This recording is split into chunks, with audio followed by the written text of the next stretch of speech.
안녕하세요. 장연구소의 장엘리입니다. 함께 또 진행을 도와줄 장유진 캐스터 자리해 주셨습니다. 어서 오세요. 네, 안녕하세요. 캐스터 장유진입니다. 네, 장유진 캐스터 간밤에 좀 뉴욕 증시가 좋은 흐름 가져갔잖아요. 네, 맞습니다. 네, 오늘 또 우리 국내 증시도 좀 좋은 흐름을 이어갈 수 있기를 좀 같이 한번 기대를 해보겠습니다. 간밤에 뉴욕 증시 에너지 관련주들에 힘입어서 굉장히 좋은 흐름 가져갔고요. 기초 소재도 좀 상승세를 이끌었는데요. 어떤 흐름 보여줬는지 섹터별 그리고 종목별 흐름 짚어볼까요? 네, 현재 지금 바 차트를 통해서 섹터별 추이 좀 더 자세하게 짚어보겠습니다. 현재 최상단에 자리하고 있는 섹터는 에너지입니다. 지금 서부 텍사스산 원유와 브렌트유 모두 배럴당 80달러 선에 안착하는 흐름을 보여줬는데요. 여기에 에너지 섹터가 일제히 탄력받는 흐름을 보여줬습니다. 이어서 기초 소재와 소비순환재 그리고 기술주까지 모두 평균 1% 넘는 오름세를 기록했는데요. 그래서 11개 섹터 중에서 총 6개의 섹터, 금융까지 포함해서 모두 강세를 기록했습니다. 다만 유틸리티는 소폭의 내림세로 거래를 마쳤습니다. 이어서 주간 차트도 함께 확인해 보겠습니다. 네, 역시 주간 단위로도 최강자의 자리를 지키고 있는 섹터, 바로 에너지입니다. 여기에 금융도 역시 현재 상단에 자리를 하고 있는 모습인데요. 다만 기술주는 간밤에 오르기는 했지만 주간의 낙폭을 모두 상쇄하지는 못하는 모습입니다. 네, 이렇게 해서 또 섹터별 흐름 또 짚어주셨습니다. 주간 차트까지 좀 확인을 해봤고요. 아무래도 국제유가 당분간은 좀 변동성이 크지 않을까 싶습니다. 우크라이나의 분위기가 심상치 않다라는 보도가 잇따르면서 유가에 또 영향을 미치는 것도 좀 적지 않을 것 같습니다. 에너지 관련주부터 함께 확인해 보시죠.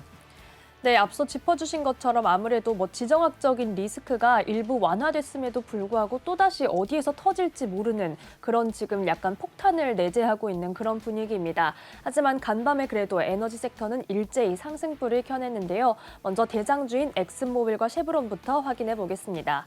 현재 지금 엑슨모빌 확인해 보시면 4% 넘게 오르며 71달러 선의 거래를 마쳤습니다.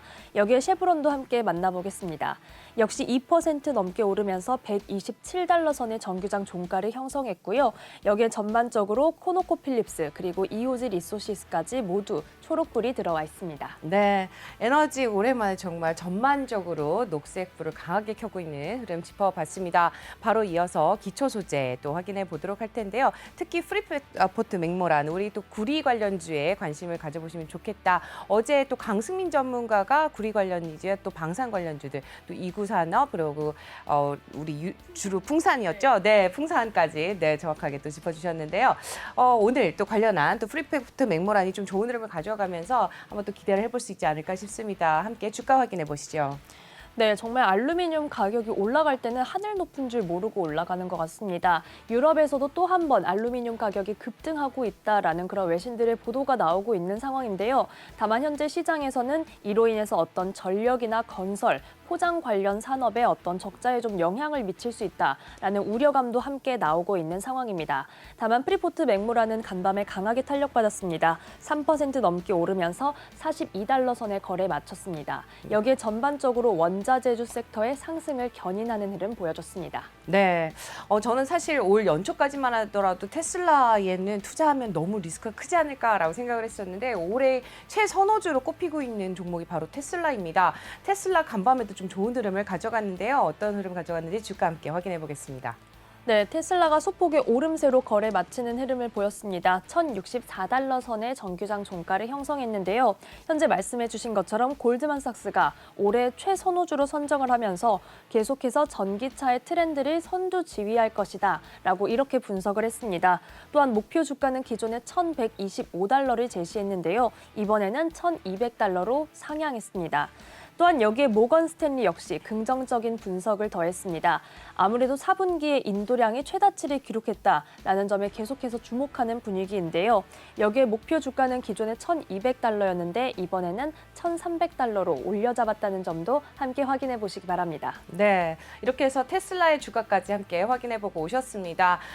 또 우리 전기차 하면은 리비안을 빼놓을 수가 없겠는데요. 리비안 그저께 이제 종가만 봤을 때는 좀 많이 하락하는 흐름세를 보여줬는데 어제 좀 다시 상승하는 흐름을 보여줬죠. 네, 사실 리비아는 개장 전에는 계속해서 탄력이 떨어지는 흐름을 보이고 있었습니다. CEO가 사임했다라는 소식이 있었고요. 그리고 작년에 목표했던 이 생산 목표치에 미달했다, 수백 대 정도가 모자라다라는 이런 소식을 좀 전해왔습니다. 다만 지금 CEO 사임은 이 어떤 목표치 미달과는 관련이 없다, 뭐 이렇게 좀 밝히기도 했는데요. 이런 소식이 나오면서 개장 전에는 탄력이 많이 떨어졌지만 레드번이 투자 의견을 매수로 제시하면서 정규장에서 탄력받는 흐름을 보였습니다. 테슬라의 성공을 가장 잘 이어갈 전기차 기업이다 라면서 사실 뭐 극찬이라고도 볼 수 있겠는데요. 네. 리비아는 정규장에서 2%대 강세 기록하며 83달러 선에 거래를 마쳤습니다. 네, 전기차 중에서도 최근에 가장 많이 주목받고 있는 종목 중에 하나가 바로 리비안이 되겠습니다. 계속해서 관심 지속적으로 가져보시면 좋을 것 같고요.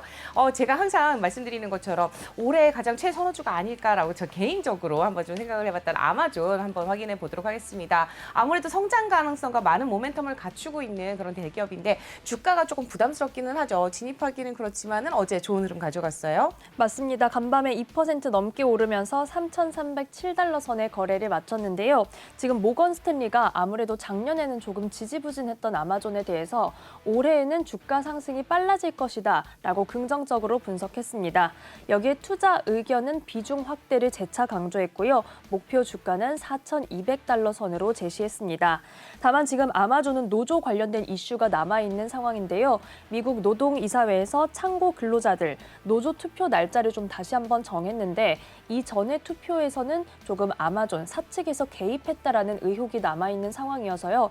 해당 이슈를 어떻게 풀어나갈지 지켜봐야겠습니다. 네, 아직도 근로자들에 대한 이슈가 풀리지 않은 아마존에 대해서 좀 확인을 해봤습니다. 앞으로도 계속적으로 또 이제 변동성이 커질 수 있다는 점, 그리고 또 하방 리스크 있다는 점도 함께 참고하시면 좋을 것 같고요. 아마존에 이어서 우리 바로 이어갈 종목들, 아무래도 섹터적으로 봤을 때 리오프닝주들도 확인해보지 않을 수가 없을 것 같아요. 여행 관련주 확인해 볼까요? 네, 현재 여행주가 오랜만에 다시 한번 강한 흐름을 좀 기록했습니다. 특히 카니발이 현재 2% 넘게 오르면서 21달러 선에 거래를 마쳤고요. 아무래도 현재 여행주만큼이나 카지노주도 간밤에 강한 흐름을 보여줬습니다. 네, 현재 지금 해당 섹터 라스베이거스 샌즈를 비롯해서 카지노 섹터 확인해 보시면요. 역시 라스베이거스 샌즈가 6% 넘게 탄력받으면서 38달러 선에 거래를 마쳤습니다. 이어서 MGM 리조트 역시 3%대 초록불이 들어와 있는 모습입니다.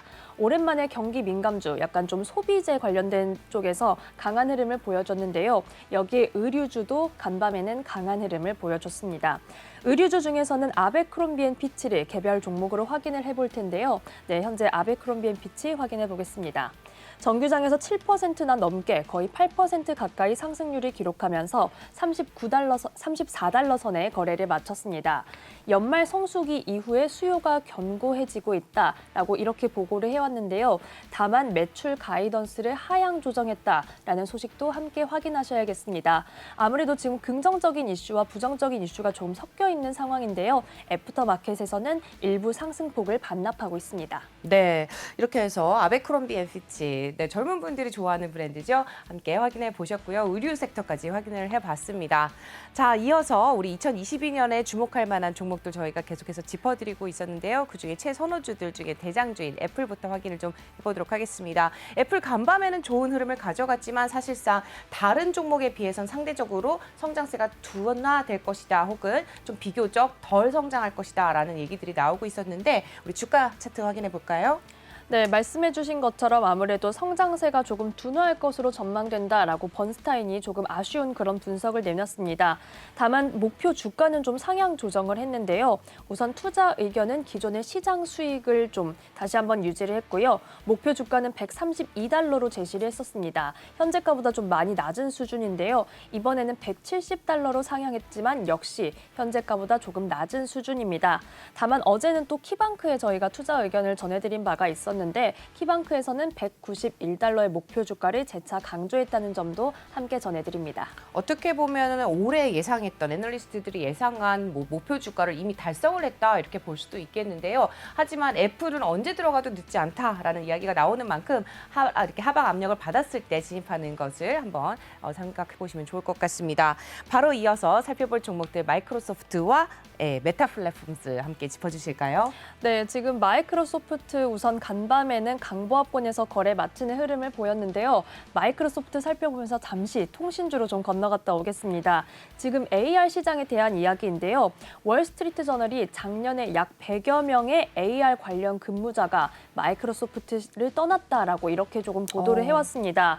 여기에 또한 이들 중 상당수가 메타 플랫폼스로 이직했다. 이런 지금 보도가 나와 있는 상황인데요. 메타 플랫폼스 아무래도 지금 작년에 좀 추세를 생각해 보시면 계속해서 AR 이런 메타버스를 좀 많이 강조하는 그런 모습을 보여줬습니다. 여기에 메타 플랫폼스의 주가를 확인해 보시면요. 현재 FB라는 티커를 가진 메타 플랫폼스 먼저 확인해 보겠습니다. 네, 2% 가까이 상승률을 기록했습니다. 여기에 334달러 선에 거래를 마쳤는데요. 지금 현재 메타 플랫폼스 관련해서는 팬데믹 관련된 이슈도 나와 있습니다. 사무실 복귀 시점을 1월 말에서 3월 말로 다시 한번 연기한다라고 이렇게 밝혔습니다. 또한 현재 지금 사무실로 복귀해야 하는 직원들에게는 부스터샷 접종을 의무화할 것이다 라는 방침도 밝혔는데요. 향후 이런 빅테크 기업들이 코로나19 관련해서 어떻게 대응하는지 방침도 계속해서 전해드리겠습니다. 네, 이어서 T모바일 함께 확인해 보겠습니다. 네, T모바일이 이번 주 들어서 계속해서 약한 모습을 보여줬는데요. 지금 나머지 통신주들과는 달리 강하게 상승불 들어와 있습니다. 5% 가까이 오르면서 110달러 선의 거래를 마쳤습니다. T모바일에 대해서 골드만삭스가 스프린트 통합과 시너지가 올해도 계속해서 그 효과가 지속될 것이다 라고 긍정적으로 분석을 했습니다. 또한 현재 지금 주주 환원 확대 가능성이 높아졌다라고 이렇게 분석을 하기도 했는데요. 아무래도 저희 앞서 국제문 전문가께서도 이런 주주 환원 정책 얘기를 좀 해주신 만큼 주목해볼 만한 포인트인 것 같습니다. T모바일에 대해서 골드만삭스는 강력 매수 종목으로 선정하기도 했고요. 다만 목표 주가는 기존에 제시했던 153달러를 재차 강조했습니다. 네, 이렇게 해서 통신주까지 함께 확인을 해보고 오셨습니다. 바로 이어서 살펴볼 종목들, 우리 또 반도체 관련주들 또 빼놓지 않고 좀 확인을 해봐야 되겠죠. 네, 반도체 관련주들 함께 확인해 보시죠. 네, 현재 지금 강보합권 종목들을 포함해서 전반적으로 그래도 오랜만에 함께 상승불을 켜내고 있는 모습입니다. 해당 섹터에서는 AMD가 가장 강한 모습을 보여줬는데요. 키방크가 AMD에 대해서 클라우드 데이터 센터가 성장할 경우 가장 수혜를 입을 것으로 전망된다라고 긍정적으로 분석했습니다. 여기에 동종 기업을 앞서는 성장세가 예상된다라고 하면서 아무래도 큰 선호도를 좀 표현을 했는데요. 여기에 투자 의견을 비중 확대로 상향했다는 점도 함께 확인해 보시기 바랍니다. AMD는 간밤에 4% 넘게 오르며 137달러 선의 거래를 마쳤습니다. 네, AMD와 함께 또 목표 주가가 상향된 기업이 하나 더 있습니다. 바로 마이크론 테크놀로지죠.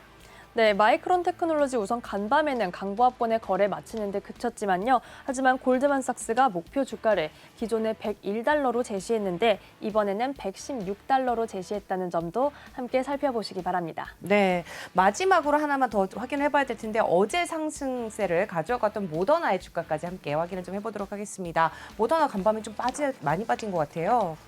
네, 지금 모더나가 거의 전일장의 상승폭을 절반 정도 반납하는 그런 모습을 보여줬습니다. 9% 넘게 올랐었는데 간밤에는 5% 넘게 떨어지는 흐름을 보여줬는데요. 어떤 부정적인 이슈는 사실 없었습니다. 올해 오히려 185억 달러 규모의 사전 계약을 했다. 이렇게 좀 발표를 하면서 앞으로도 잘해낼 것이다 라는 포부를 밝히긴 했지만 아무래도 조금 매수세가 많이 들어왔다라는 판단하에 일부 차익 실현 매물이 출회한 것으로 분석되고 있습니다.